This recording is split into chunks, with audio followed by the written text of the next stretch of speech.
Bismillahirrahmanirrahim. Assalamualaikum warahmatullahi wabarakatuh. Selamat pagi, salam sejahtera buat semua. Bertemu lagi dengan saya, Rika Endah Nur Hidayah, pada program video pembelajaran. Pada kesempatan ini, saya akan share tentang tipe belajar. Kenapa sih kita perlu belajar tentang tipe belajar? Emang apa perlu? Setidaknya ketika kita paham kemana kecenderungan tipe belajar kita bisa mengoptimalkan cara belajar kita untuk mendapatkan prestasi yang lebih baik.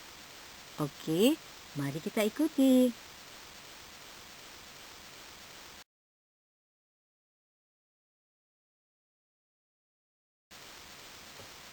Oke, sebelum masuk, tolong diperhatikan tabel berikut ini. Kita akan cerita dari definisi dulu ya. Tipe belajar diartikan sebagai sikap, gerak-gerik yang menandai ciri seseorang atau gerakan tertentu yang diatur untuk menarik perhatian orang lain. Dari definisi ini, sering kita bikin stereotip atau stempel atau panggilan untuk orang ya. Si jutek, si julid, si manis, si ramah, si cantik, si cakep. Kenapa? Karena kita melihat sikap, kita melihat gerak-gerik yang menandai seorang yang diatur dan itu menjadi karakternya gitu.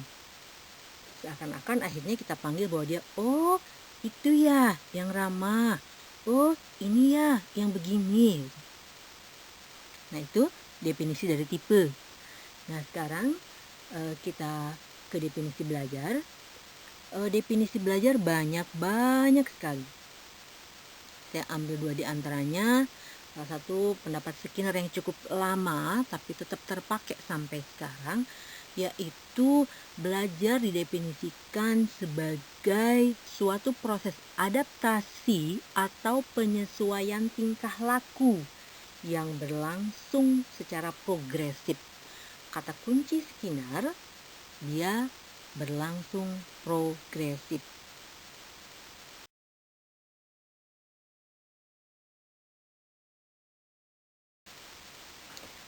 Nah, dari definisi tadi tipe sebagai ciri yang dimunculkan seseorang, kemudian belajar sebagai proses adaptasi penyesuaian perilaku, maka bisa kita katakan bahwa tipe belajar adalah bagaimana ciri yang dimunculkan seseorang untuk mengadaptasi sebuah proses perubahan perilaku.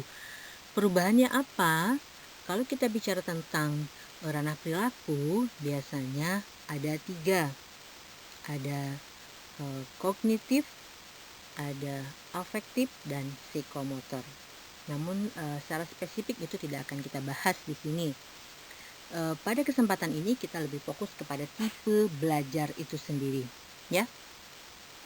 Fleming mengatakan bahwa tipe belajar dikatakan sebagai kecenderungan seseorang untuk mengadaptasi strategi tertentu dalam belajarnya sebagai bentuk tanggung jawab mendapatkan satu pendekatan belajar. Intinya, apa sih yang harus saya lakukan agar saya mendapatkan hasil yang optimal? Dan setiap orang tentu saja berbeda. Berdasarkan De Potter yang booming sekitar tahun 2000-an, dia mengkategorikan menjadi 3.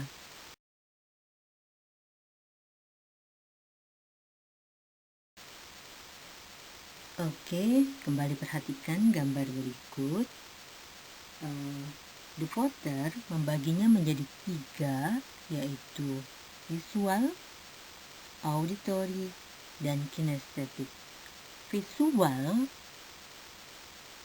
dari situ terlihat gambarnya mata, jadi fokus kekuatan dia untuk belajar berada pada penglihatannya.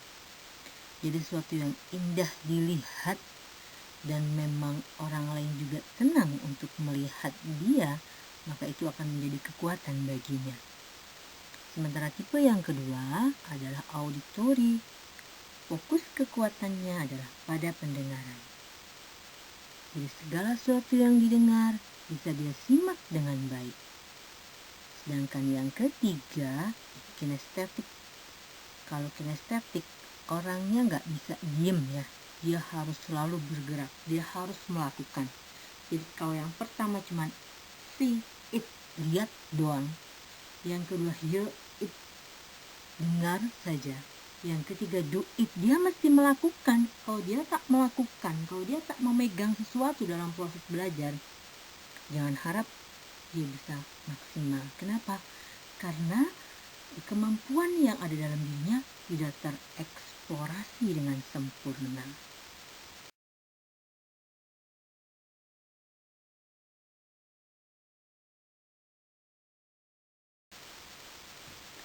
Nah, sekarang mari kita kuliti satu persatu.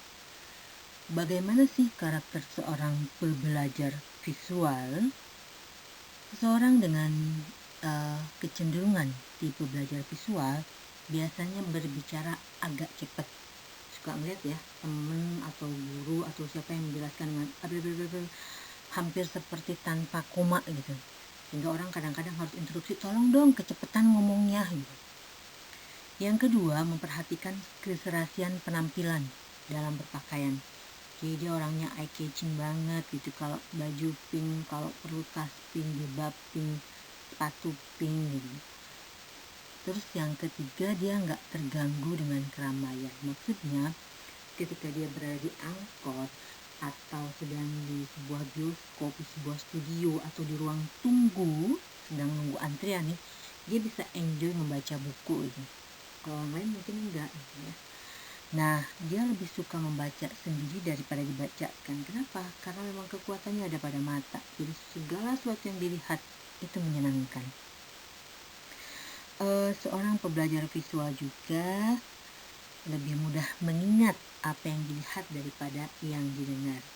Jadi kalau misalnya ngapal nomor HP didikte, tolong catat nomor HP saya ya, bla bla bla bla bla bla. Tunggu. Dia tidak akan mudah untuk mengingatnya dan mereviewnya kembali.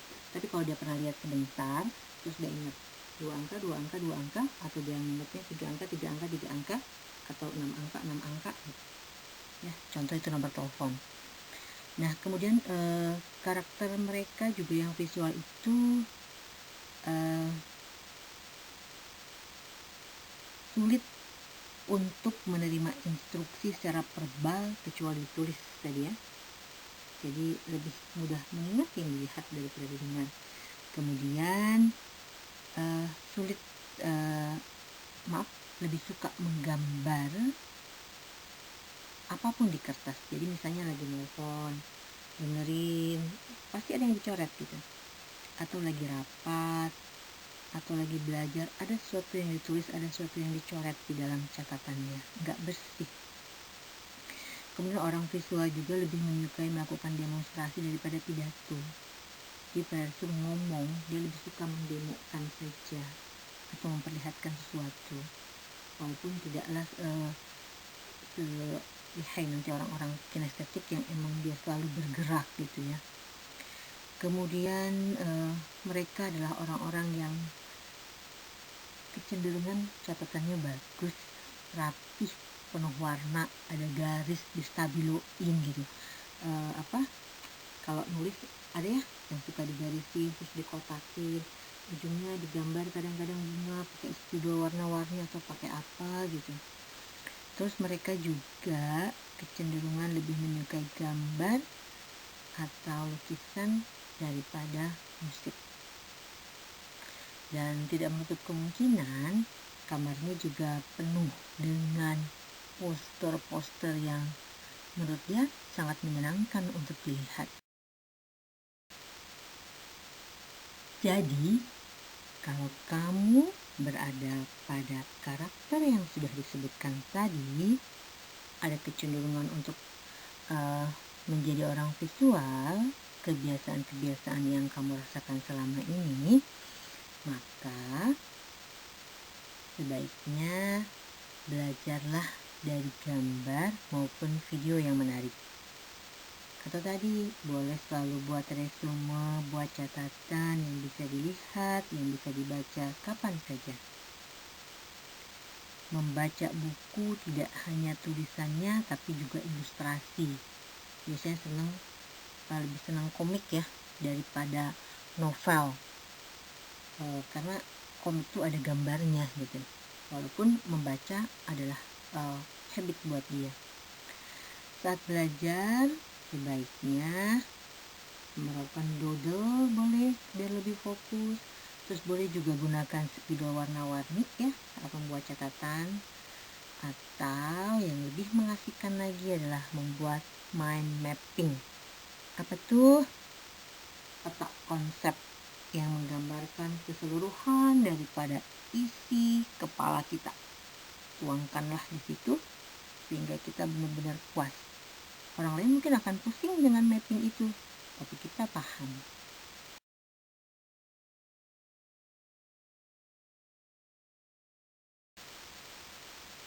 Sekarang kita masuk ke ciri-ciri orang yang tipe kedua, auditor. Apa saja ya? Yuk kita intip. Mereka lebih menyukai gurauan lisan daripada membaca komik. Kalau zaman sekarang, mereka lebih suka jadi komikan ya. Jadi cocok nih kalau yang cenderung tipe auditori ikutan komedian ya. Stand up comedy. Kemudian mereka biasanya kurang nyaman atau merasa terganggu oleh keramaian dalam belajar maksudnya ya. Jadi kadang-kadang mereka pengen hening, tapi ada loh yang mendengarkan musik ada, tapi musiknya musik yang dia sukai sehingga dia selaras pada saat membaca, bukan hal-hal yang ada musik tapi tidak sesuai dengan karakter dia, itu mengganggu buat dia gitu ya. Berbicara dengan irama yang terpola dan sedang, nggak cepat banget, nggak terlalu lambat, tapi mungkin bisa jadi agak boring ya, karena pernah dengar nggak orang yang kalau bicaranya itu gitu aja datar gitu ya, polanya gitu, atau bisa jadi naik turun sehingga kita bisa menerka karakter bukan karakter suaranya, kebiasaan dia untuk menyampaikan gitu. Kemudian biasanya membaca dengan keras sehingga terdengar suaranya, karena dia menganggap bahwa tadi kekuatannya ada pada pendengaran, dan ketika dia membaca saat belajar maka dia juga akan dengar apa yang dia baca. Kesulitan dalam tugas atau pekerjaan yang melibatkan visual, ini kebalikan yang tadi. Kalau yang tadi nomor telepon, tolong dong catat nomornya ya, oke, bla bla bla bla bla bla, sip, dia bisa keep. Tapi kalau yang tadi mesti ditulis. Nah ini sebaliknya, kalau orang auditori dia bisa dengar itu dan mudah untuk diingatnya. Yang ketujuh, dia senang membaca dengan mengeluarkan suara atau menggerakkan bibir tadi ya. Jadi bibirnya bergerak-gerak, pokoknya suaranya keluar.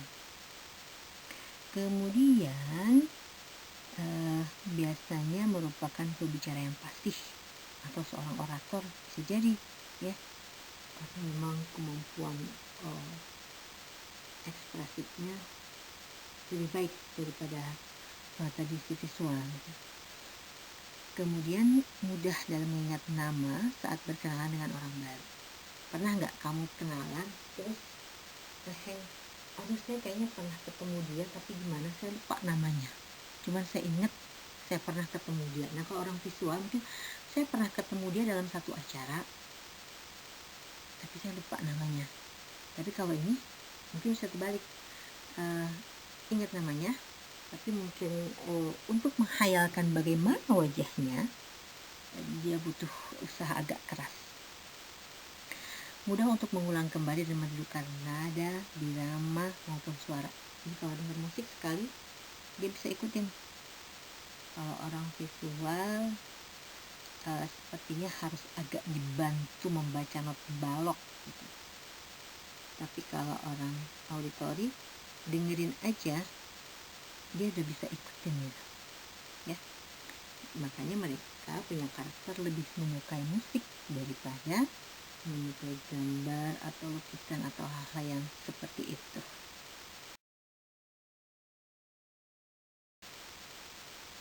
Nah, kalau kamu punya karakter yang lebih mirip orang auditori, maka cara belajar yang baik untukmu adalah belajar sambil menyukai musik yang disukai. Sebaiknya merekam saat dosen mengajar agar bisa didengarkan ulang kapan saja. Membaca buku sambil diucapkan atau dengan suara. Kenapa? Agar lebih mudah diingat gitu. Karena kalau tadi cuma dilihat itu kemungkinan si auditori akan ngantuk.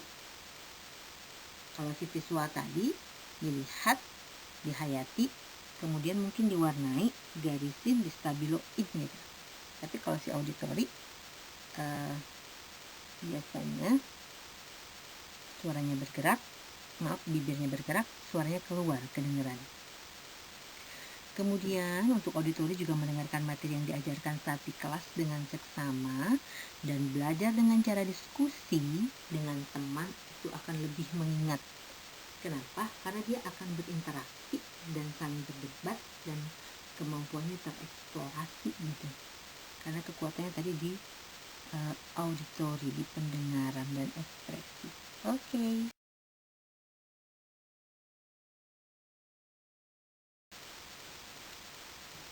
Sekarang kita masuk ke ciri tipe belajar yang ketiga, yaitu kinestetik alias orang yang suka bergerak. Mereka punya karakter lebih nyaman belajar dengan cara dipraktekkan. Jadi kalau pelajaran olahraga tuh ekskul yang mesti kesana kemari itu jauh lebih menyenangkan ketimbang belajar mendengarkan gurunya, dia ngantuk. Suruh baca dia juga kurang konsen. Nah, kinestetik ini bicaranya biasa agak lambat,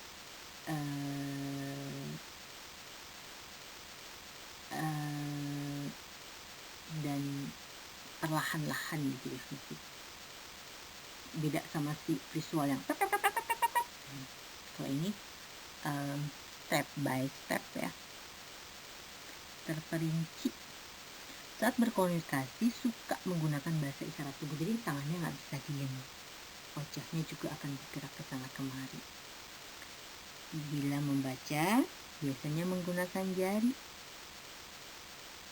atau menggunakan alat lain yang pokoknya membuat anggota tubuh bisa bergerak. Mereka juga sulit untuk mengingat jalan atau tempat kecuali mereka pernah melalui area tersebut. Lebih suka bercerita daripada menulis. Tulisannya cenderung kurang bagus ya, agak-agak gimana gitu, tidaklah seindah yang visual. Tapi it's no problem, karena kecerdasan bukan berada pada tulisan ya. Jadi gak usah takut deh kalaupun kamu merasa berada di karakter yang ini. Kadang kesulitan dalam menulis tetapi pandai dalam bercerita. Jadi kalau cerita mah gak usah ditanya deh, bercerita sambil bergerak. Jadi kakak itu apa namanya, pedongeng, akan seru. Pokoknya heboh dan enak kita mendengarkannya ya, hidup ceritanya. Kemudian dia menyukai aktivitas yang melibatkan seluruh gerakan tubuh, baik olahraga, menari, atau aktivitas lainnya. Kemudian menghafal dengan cara berjalan atau melihat. Dia nggak diam juga ya, bergerak kadang-kadang di depan cermin, terus dia memperagakan seperti dosennya gitu. Kalau kegiatan-kegiatan praktek ya dia kerjain, nggak cuma cakap-cakap gitu. Kalau si auditori tadi mungkin cakap-cakap, kalau dia selain bercakap dia akan menggerakkan tangannya, seluruh badannya. Bila menggunakan pakaian tangan panjang biasanya dia agak kurang betah tuh, biasanya digulung. Tidak ya, kalau yang visual kecenderungannya dia betah dari pagi sampai besok lagi, di tangan panjang tetap terkunci gitu. nggak pernah dilipat. Kalaupun misalnya dia harus cuci tangan atau berwudu, dia akan kembali merapihkannya. Tapi kalau si kinestetik ini mungkin dari awal pergi dari rumah aja dia udah langsung gulung itu bajunya, seperti karakter orang-orang lapangan ya, memang karakternya seperti itu. Dan dia juga kalau ketemu pasti menyentuh apa aja dari lawan bicaranya. Dan salah satu cara untuk dia menerima perhatian juga seperti itu ya.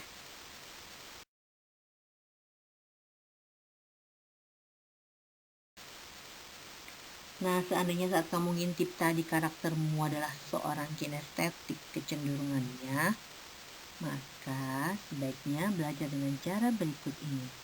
Saat mendapatkan materi belajar, bila memungkinkan coba praktekkan gitu. Gak bisa cuma ditulis aja, apalagi nyontek tulisan temen deh, walaupun tulisan temennya cantik. Kayak si visual itu kan tulisannya cantik, kalau ujian biasanya dia jadi bahan fotokopian teman-teman. Nah, kalau dia bisa jadi nggak punya catatan, makanya begitu sampai dapat ulangnya gimana, dipraktekkan gitu ya. Terus dia biasanya belajar sambil melakukan aktivitas, entah berjalan atau memperagakan di depan cermin tadi contohnya. Kemudian melakukan eksperimen dari materi yang telah didapatkan, mengunjungi tempat yang berhubungan dengan materi pelajaran. Jadi kalau kita cerita gajah adalah tempat beribadah, itu ada masjid, ada gereja, nggak bisa. Buat dia datang ke sana, itu akan, oh iya seperti ini bentuknya ya gitu. Dan mengikuti ekskul yang lebih menyediakan aktivitas fisik, bukan yang kayak menulis, lingkar pena, atau dia yang pidato, English club, speech, enggak gitu. Cocoknya dia mungkin yang mapala tuh, anak-anak pencinta alam, atau pramuka, yang pokoknya aktivitas fisiknya lebih banyak.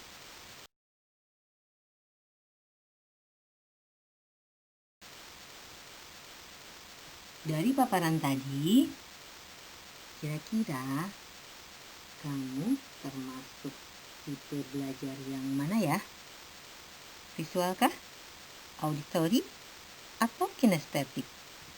Nah, setelah kita paham kita berada di kecenderungan yang mana, silahkan optimalkan. Tadi ada trik-trik apa yang harus dilakukan biar belajarnya optimal. Salahkah saya kalau saya cenderungnya kok kinestetik ya? Bisa nggak mau jadi seorang visual? Bisa nggak ya mau jadi seorang auditori? Silahkan saja. Yang pasti prinsip yang harus diingat adalah semakin banyak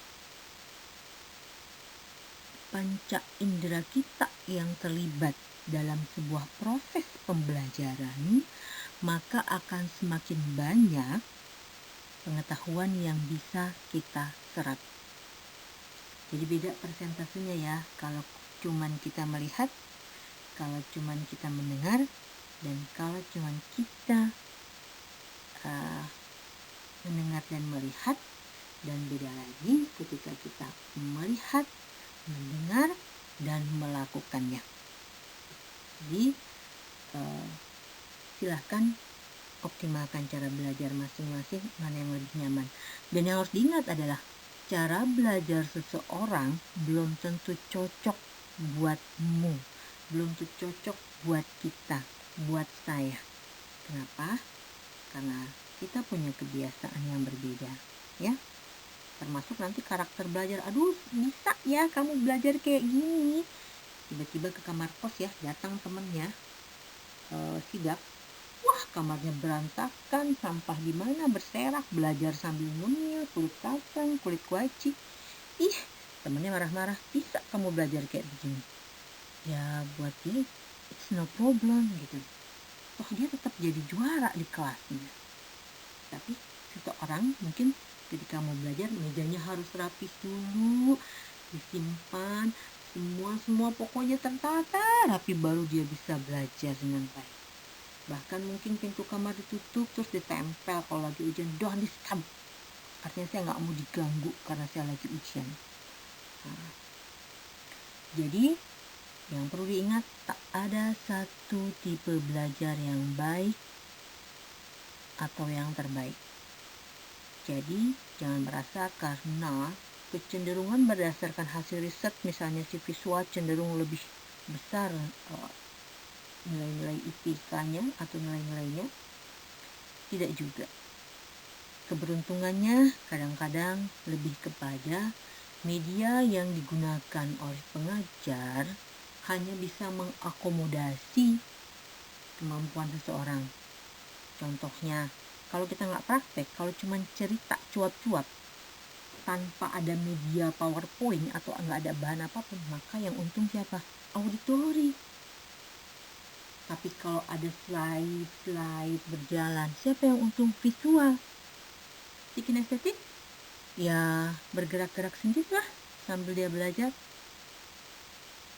Nah, makanya pernah ada satu riset yang pernah dilakukan oleh Dwi Utama. Dia melakukan pada mahasiswa kegiatan praktikum di laboratorium. Ternyata orang-orang yang cenderung kinestetik hampir lebih sempurna skill labnya daripada yang cenderung auditori dan visual. Kenapa? Karena semua kemampuan dia tereksplorasi di sana. Jadi nggak usah takut ya, apapun dia belajar kita, it's okay. Sekarang bagaimana kita mengoptimalkannya? Oke, sampai ketemu lagi di video pembelajaran yang lain.